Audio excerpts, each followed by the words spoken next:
Karong adlaw uban nimi kung unsaon namo pag-enjoy ang among kinabuhi as a estudyante nga dili stress sa academics. O makita ninyo diha kung unsa mi kalipay, unsa ka genuine ang amo ang mga tingsi diha sa inyong atubangan nangaon rami, pero bitaw lantawa good.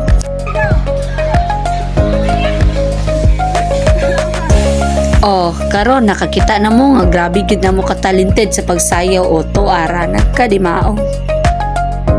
Ay, for the go kayong people. Oy, karon mangong adlaw nami activity. Ug diri nga activity masaksihan gyud ninyo kung unsa mi kalipay, oy. Unsa mi katalentado. Matingala na lang jud mo nga manindog na yung balibo sa inyong kalawasan diha.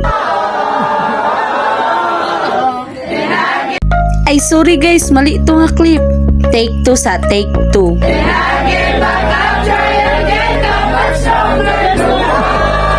Grabe, golden buzzer, oy.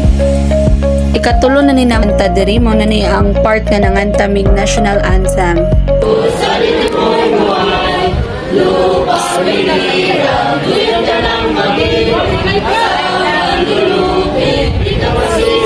Pagkahuman na mo kanta sa national anthem, may balik na dayon mi sa amuang gigikanan.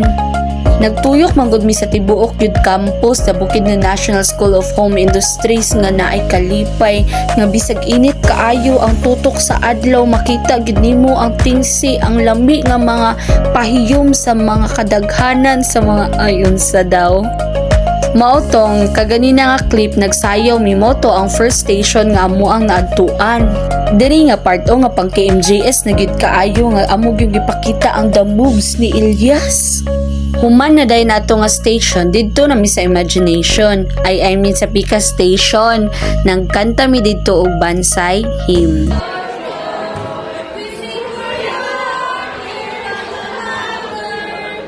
Ay wag gyud kailangan gyud ni golden buzzer ning diri dapita. Syempre, di ginapawala ang games oy diri nimo makita ang pakipaghusa. Pakipaghusa ay basta nag-teamwork mi. Para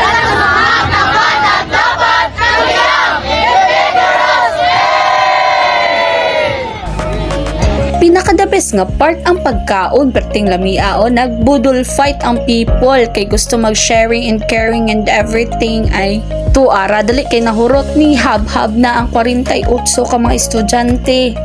Unya, lami pod. Ay, lami kayo. Tungod sa kakapoy sa pagbaklay-baklay, gutom na gid kaayo, lami na gid kay ang kaon, ang energy ba lamang pagkahuman at taas na kaayo ang mga tingsi, ang mga mood kay humana og baklay na nga lift up na. Grabe gyud. Og diri lang mi kutob, daghang salamat. Nothing else makes me feel